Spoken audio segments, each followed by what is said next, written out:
Security की। कितनी security है मैडम?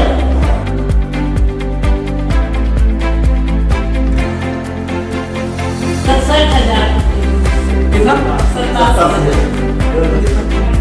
12,500 4 NFT की आप 7 NFT की, ये सारी वर्किंग वुमेन है यार।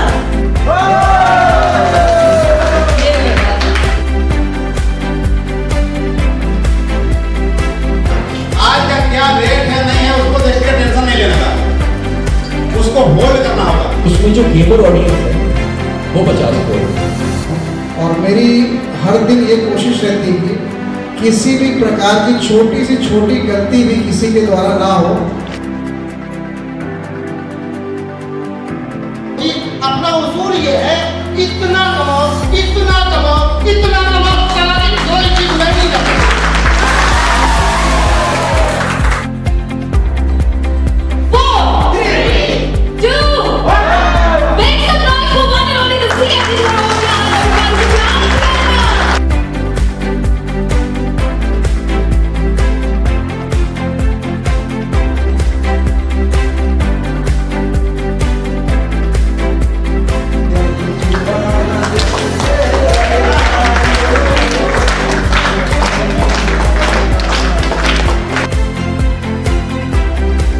मेरा 18,000 चुक रहा है। आप लोग सहमत हैं? और मैं चाहती हूँ आप सभी अचीवर्स के लिए एक बार जोरदार तालियां बजाएं। Put hands together for Manavendra with amazing achievement and solution product leader development program 2022.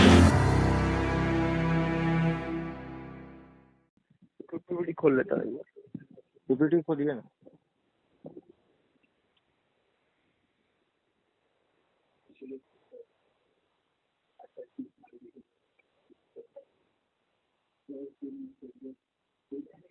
जो टोटल क्रिप्टो ऑडियंस है वो 100 करोड़ है, ठीक है।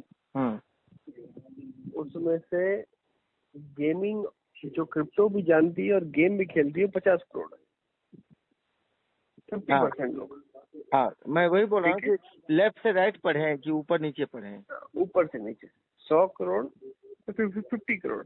देखिए वो जो डायग्राम है वो धीरे धीरे छोटा होता जा रहा है। हाँ मतलब सबसे बड़ा गोल जो है वो पूरी जनता है। हाँ उसका एक पोर्शन फिर एक और जनता है, उसके नीचे करते करते हम ये दिखाना चाह रहे हैं कि इस जनता का हम अगर 1% भी बंदे को हम कन्वर्ट कर लेते हैं हाँ तो हमारा प्रोजेक्ट कितना बड़ा प्रोजेक्ट खड़ा हो जाता है, टोटल टर्नओवर हमारा कितना बड़ा हो जाता है। हाँ। समझ रहे हैं? तो टोटल जाके अगर हम इस चीज को एक्सपेक्टेड कस्टमर कन्वर्शन 10 लाख पे ले आते हैं, 10 लाख पे ले आते हैं और एक एक कस्टमर मिनिमम मान के चलिए, एक एक कस्टमर आज मान लीजिए एक एनएफटी खरीद रहा है एक आदमी 3 लाख, ठीक है। कल अब ये जो सारे लेवल 7 एनएफटीज हैं, अब जब लेवल 6, लेवल 5, 4, 3, 2, 1 धीरे धीरे जो एनएफटी लॉन्च होंगे वो सारे एनएफटी जो है कहीं ना कहीं लेवल 7 से कम रेट में सेल होंगे, क्योंकि वो इतने भी अच्छे एनएफटी। मतलब देखिए सबसे बढ़िया चीज सबसे कॉस्टली में बिकता है ना, किसी भी हाउसिंग कॉम्प्लेक्स का 4 BHK जो है सबसे एक्सपेंसिव बिकता है, फिर 3 BHK बिकता है, 2 BHK बिकता है, 1 BHK बिकता है, स्टूडियो अपार्टमेंट बिकता है ना। सारा जो फ्लैट बिकता है अपने अपने हिसाब से अपने रेट में बिकता है। तो मैं अगर मान के चलता हूँ कि प्रोजेक्ट का एक एवरेज टिकट साइज अगर 50,000 रुपए है, 50,000 रुपए मल्टीप्लाइड बाय 10 लाख, तो ये हो गया प्रोजेक्ट का टोटल मतलब तो टारगेटेड वैल्यू।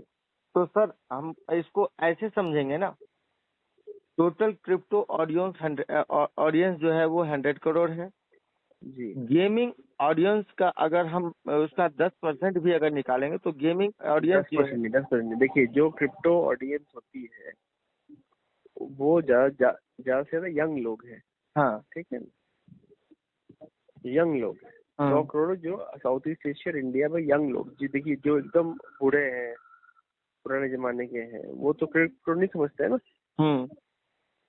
यंगस्टर्स हैं, प्लस जो थोड़े से चार चीज जानने वाले लोग हैं वो समझते हैं क्रिप्टो। उसमें से 50% लोग हैं जो क्रिप्टो भी समझते हैं और गेमिंग कॉन्सेप्ट भी समझते हैं, ये मोबाइल पे गेम वगैरह भी खेलते हैं। ठीक है, अब वो 50 करोड़ लोग में 10 करोड़ लोग ऐसे हैं जो P2E को जानते हैं, सुन रखा है पहले। ठीक है, उस 10 करोड़ लोग में 1 करोड़ लोग ऐसे हैं जिनको हम टारगेट करेंगे। ठीक है, उस 1 करोड़ लोग में 10 लाख लोग ऐसे हैं जो हम फाइनली कन्वर्ट करेंगे। मतलब हम 100 करोड़ लोगों में एक्चुअली कन्वर्ट करेंगे। हमको कन्वर्ट करने की जरूरत है 10 लाख लोगों को ही, ये समझना पड़ेगा। क्योंकि हमको 100 करोड़ की जनता है, इसका मतलब ये नहीं कि हमें 100 करोड़ को सबको कन्वर्ट करना पड़ेगा। उसमें से हमें 10 लाख लोग ही चाहिए, उससे ज्यादा हमें चाहिए नहीं। अब 10 लाख लोगों का अगर एवरेज टिकट साइज 50,000 रुपए भी होता है, तो आप समझ पा रहे हैं कि प्रोजेक्ट का टोटल वैल्यू कितना बड़ा हो जाएगा। यही समझाया गया है इस डायग्राम के थ्रू। ठीक है, अब ये रोड मैप में दिया हुआ है जी, रोड मैप में दिया है कि लॉन्च ऑफ द NFT, ये तो लॉन्च तो हमने कर दिया एक। जी, अब सेकंड में दिया है कॉइन लॉन्च, अब मतलब कॉइन लॉन्च होगी। जी, तो कॉइन लॉन्च का कुछ आपने रखा है वो टाइमिंग? सितंबर, अभी हम लोग सितंबर में खड़े हैं। नवंबर के एंड तक हमारा अपना प्लेटफॉर्म आ जाएगा जहाँ पे जो सेकेंड लॉट ऑफ NFTs है वो प्लस कॉइन दोनों आ जाएंगे। नवंबर लास्ट में ना? नवंबर लास्ट में, जी। अपना कॉइन और जो अपने प्लेटफॉर्म पे लोग अपने NFTs खरीद बेच पाएंगे। कॉइन NFT और परवर्स अपना प्लेटफॉर्म आ जाए। गेम आने में 1 और महीना लग जाएगा, लेकिन अपना प्लेटफॉर्म नवंबर एंड तक आ जाएगा जहाँ पे लोग NFT कॉइन सारा कुछ अपना खरीद बेच सकेंगे। अच्छा, ठीक है। Sir second lot of NFTs जो है वो अपने प्लेटफॉर्म से हम खरीदवाएंगे लोगों को।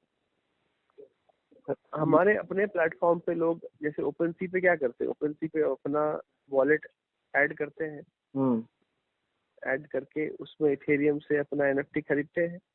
वैसे ही अपने प्लेटफॉर्म पे लोग अपना वॉलेट ऐड करेंगे और उस वॉलेट के थ्रू वो डायरेक्ट NFTs खरीद पाएंगे। अच्छा,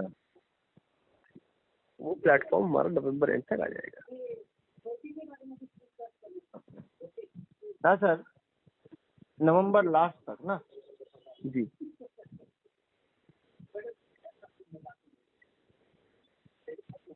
अच्छा, अब ये गेम जो लॉन्च होगी उसका क्या है? नवंबर एंड तक अगर हमारा प्लेटफॉर्म आ गया तो वहां से 1-1.5 महीना, मैक्सिमम 2 महीने में हमारा गेम आ जाएगा। मान के चलिए जनवरी तक हमारा गेम आ जाएगा। जनवरी तक गेम आ सकता है। जी, ठीक ठीक है सर। ये डाओ लॉन्च, सर ये लॉन्च ऑफ क्या दिए हैं? मैं चश्मा भी नहीं पहना। गेम के बाद अपना ब्रीडिंग मैकेनिज्म आएगा। गेम लॉन्च होने के बाद अपना ब्रीडिंग मैकेनिज्म आएगा जहाँ पे आप NFT के साथ ब्रीड करा के नया NFT पैदा कर पाएंगे। अच्छा, जो NFT आज लोगों ने खरीद रखा है उसके साथ ब्रीडिंग करके लोग नया NFT पैदा कर पाएंगे, जिसको मार्केट प्लेस में बेच भी पाएंगे। अच्छा जी।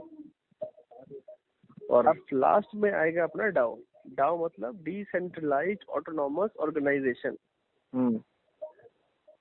डाओ आने का ये मतलब है कि मैनेजमेंट ने सारा गेम का कारोबार जो है एक कम्युनिटी के ऊपर छोड़ दिया है। उसको आगे कैसे ले जाना है, उसकी इकोनॉमिक्स क्या डिजाइन करनी है, सारा कुछ अब वो डाओ डिजाइन करेगा। ये अभी दूर है लेकिन ये भी आएगा। ठीक है, ये इसमें पहला स्टेप पार कर गए हैं, दूसरा स्टेप कॉइन लॉन्च, तीसरा दूसरा स्टेप है प्लेटफॉर्म कॉइन एनएफटी एक साथ। दूसरे में प्लेटफॉर्म कॉइन एनएफटी, जो हमारा सेकंड लॉट ऑफ एनएफटी है, जो 1000 एनएफटी है, वो प्लेटफॉर्म पे आएगा, वो ओपनसी पे नहीं आएगा। अच्छा,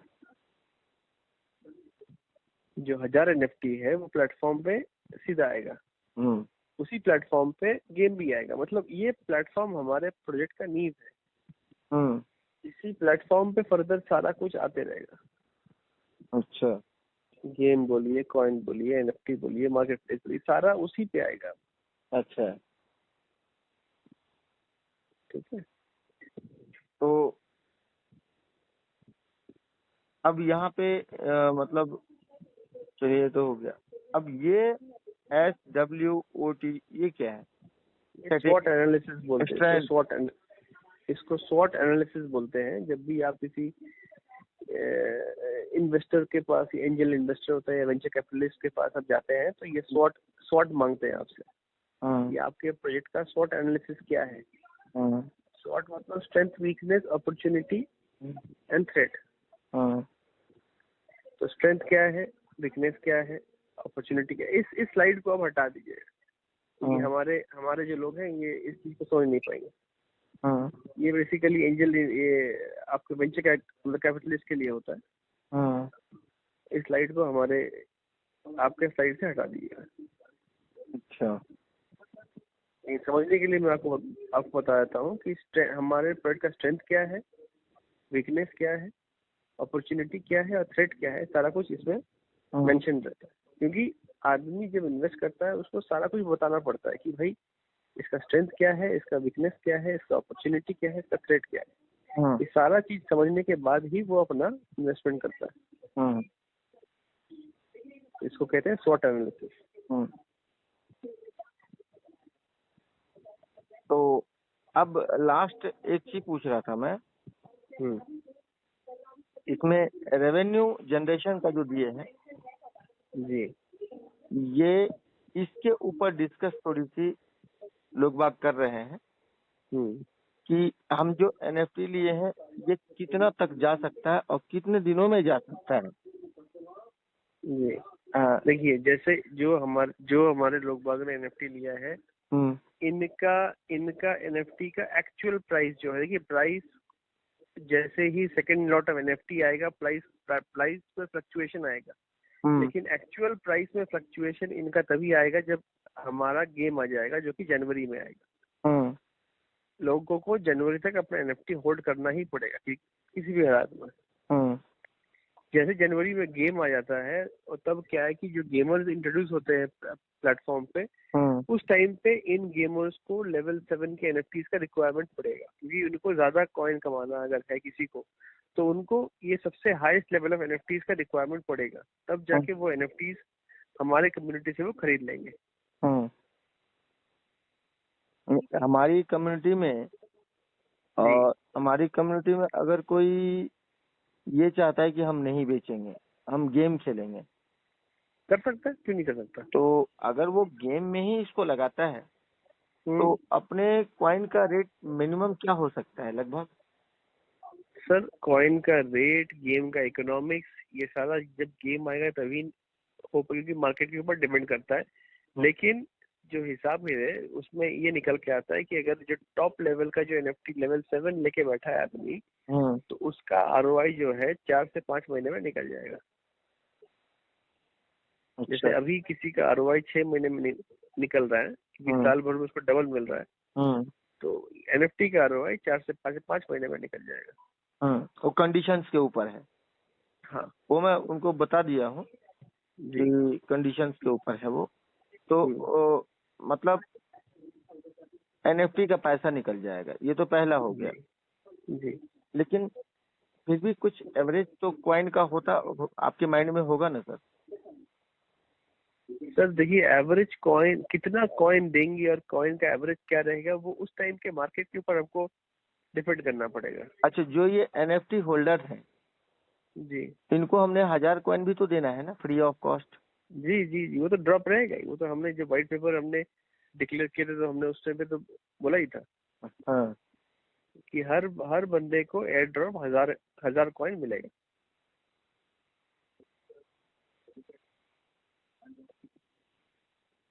अच्छा, जिन्होंने मैक्सिमम एनएफटी ले रखा है उसको भी 1000 ही जाएगा ना?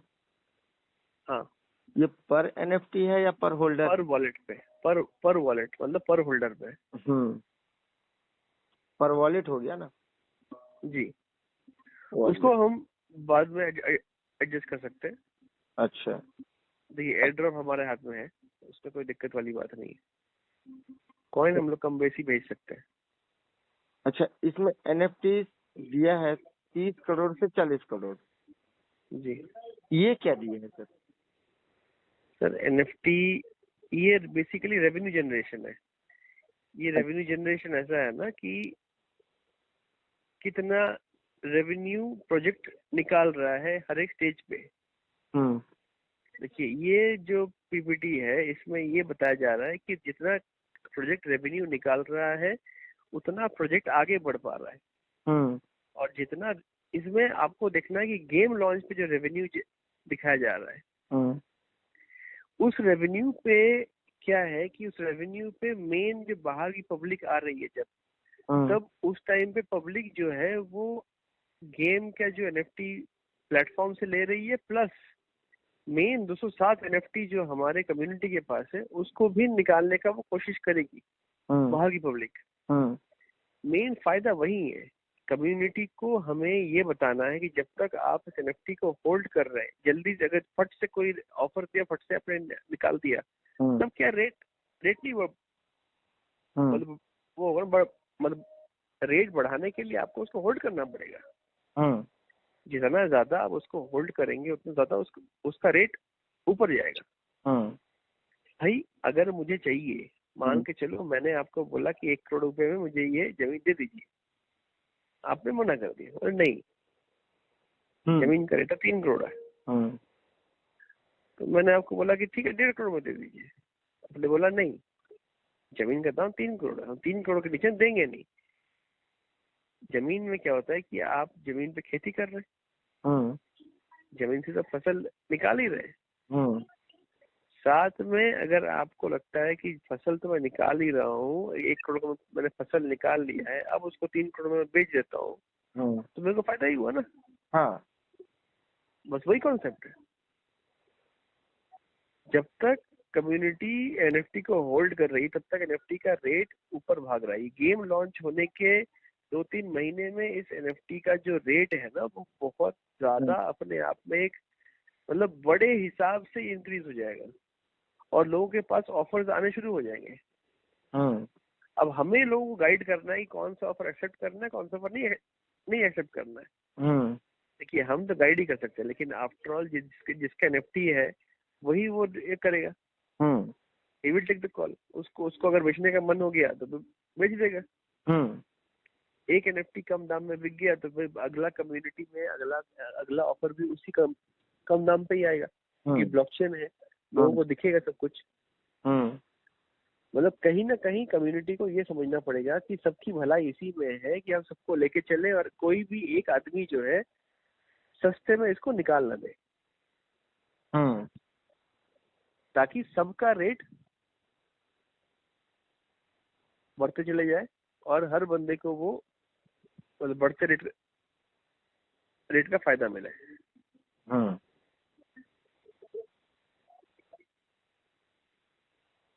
अच्छा सर, ये एनएफटी जो है, ये कम्युनिटी जो बाहर की कम्युनिटी आने के बाद ही ये 30 करोड़ से 40 करोड़ एनएफटी जा सकती है? ये 30 करोड़ 40 करोड़ एनएफटी का रेट नहीं है, फिर ये रेवेन्यू जनरेशन है। मान के चलिए आज 207 एनएफटी हमने बेच किए,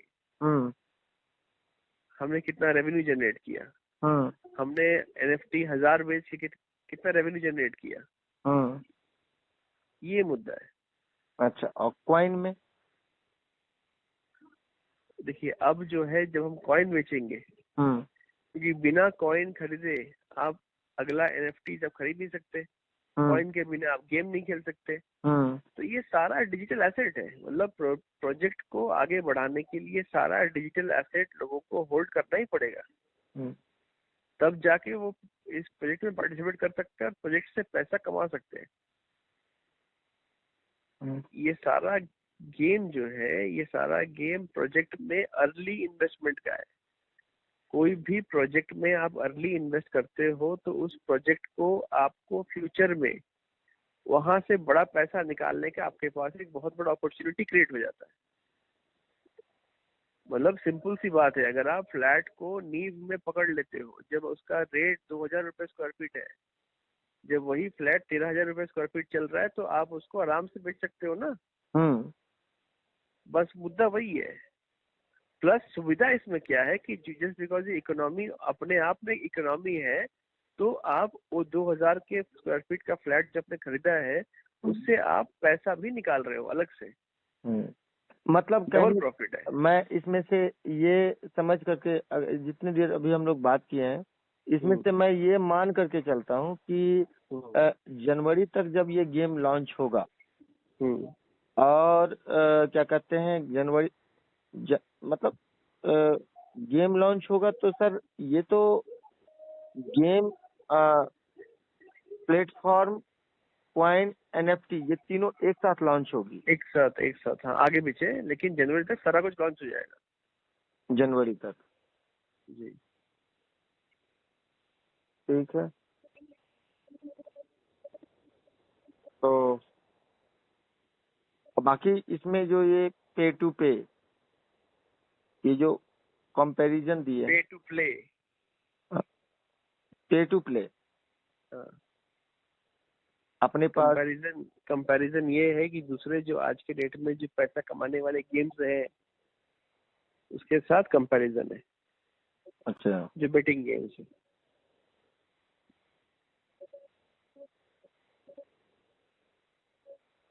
ठीक है।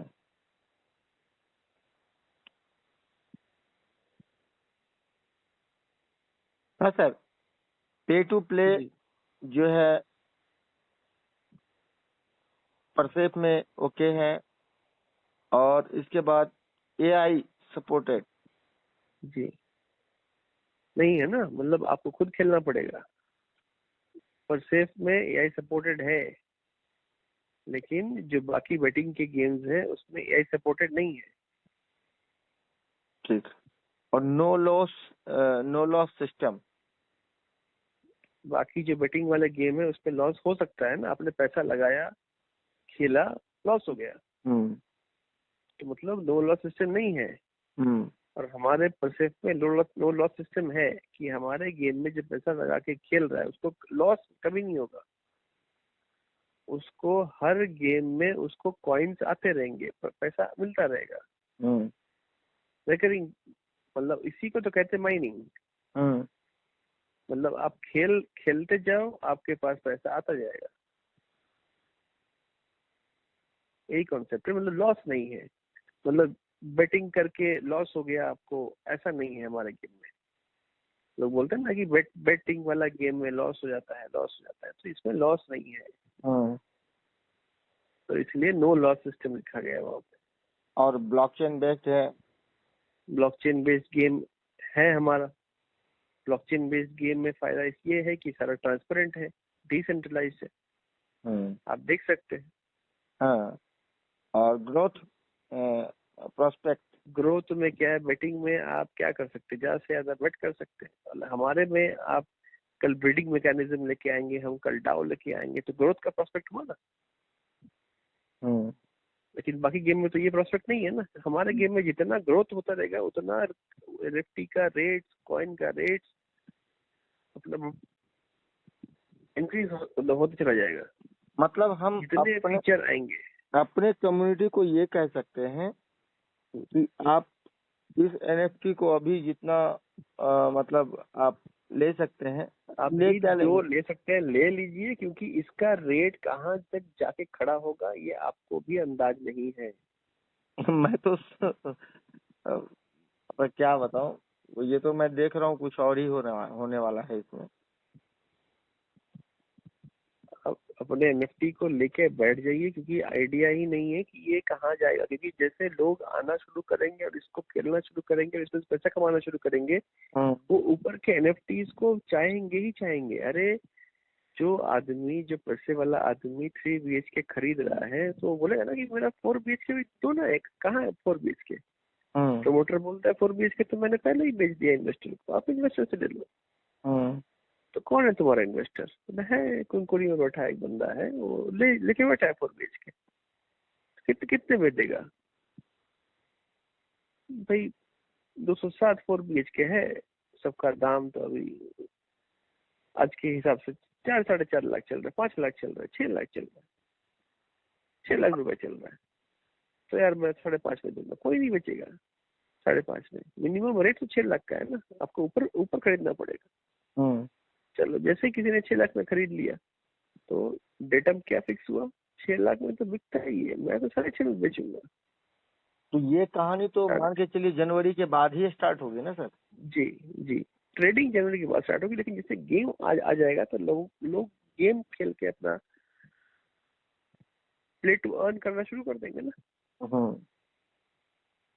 तो दोनों कर सकते हैं। जिसके पास 5 एनएफटी है वो तीन से अपना कॉइन निकाले, 2 वो ट्रेडिंग करते। जिसके पास 7 एनएफटी है वो पैसा करे। सुविधा उसी में, जिसके पास ज्यादा एनएफटी है उसका सुविधा वही है कि वो दोनों चीज कर सकता है। उसके बाद हम एक ऐसा सिस्टम लेके आएंगे कि एनएफटी को वो रेंट पे दे सकता है। मान के चलो हमारे इन्वेस्टर खिलाड़ी नहीं है, लेकिन जो मार्केट में खिलाड़ी है वो तो खेल सकता है ना एनएफटी को लेके। तो प्लेटफॉर्म पे एक सिस्टम रहेगा स्कॉलरशिप का। भाई मैंने एनएफटी खरीदा है, तुमको मैंने खेलने के लिए दिया, तुम खेलो, जो कॉइन निकलता है उसका 10% तुम रखो, 90 मेरा। ठीक है ना? इससे जो फ्री के गेमर्स हैं उनको भी खेलने का अपॉर्चुनिटी मिल जाएगा। जो फ्री में खेलना चाहते हैं, छोटे बच्चे हैं तो गेम खेलना पसंद है, वो भी प्लेटफॉर्म पे आ जाएंगे, है ना? इसको स्कॉलरशिप कहते हैं। तो इसका मतलब परसेप्ट ओपन सी से हम उठा करके अपने प्लेटफॉर्म पे आ जाएंगे। जब अपने प्लेटफॉर्म पे लेकर के आएंगे तब ये जो है भाड़े किराए का जो सिस्टम है ये सब कुछ शुरू हो जाएगा। सब कुछ करेंगे हम ओपन सी में। अभी जो एनएफटी बेच रहे हैं वो तो बेच रहे हैं, खत्म हो गया मैटर। अब जो है हम लोग नवंबर के एंड तक अपना प्लेटफॉर्म लॉन्च कर देंगे, जिसमें हम नया 1000 एनएफटी बेचेंगे। उस प्लेटफॉर्म पे हमारा गेम आएगा, उसी प्लेटफॉर्म पे कॉइन आएगा, उसी प्लेटफॉर्म पे ब्रीडिंग, डाओ, रेंट सिस्टम, सारा कुछ उसी प्लेटफॉर्म पे अब एक एक करके आते चला जाएगा। चलिए सर, क्लियर हो गया। ठीक है सर, बहुत टाइम लिया हूँ आज आपका। कोई बात नहीं सर, कोई बात नहीं। प्रोजेक्ट समझाना मेरा काम है। नहीं, मैं उस दिन बोलिएगा, मैं तैयार हूँ। मैं उस दिन जो है सर, वो मीटिंग चल रही थी तो सब लोगों को इधर उधर देखने में अपना मेरा खुद का ही प्लान इतना लंबा होता है तो मैं उधर ध्यान नहीं दे पाया, तो फिर कोलकाता भी आपके साथ जा नहीं पाया था। जी जी जी जी। तो मैं सोचा कि अब रात को किसी टाइम आराम से फ्री बैठेंगे, पीपीटी आ जाएगी, फिर उसके ऊपर डिस्कस कर लेंगे और फिर पीपीटी को अपने हिसाब से बना करके लोगों के सामने रख देंगे। बना देंगे। जी जी जी, ये अपने दिमाग में थी। परफेक्ट। ठीक है सर, ये चीज था। ठीक है, चलिए ठीक है सर। ठीक है सर, चलिए, good night. Okay sir, good night.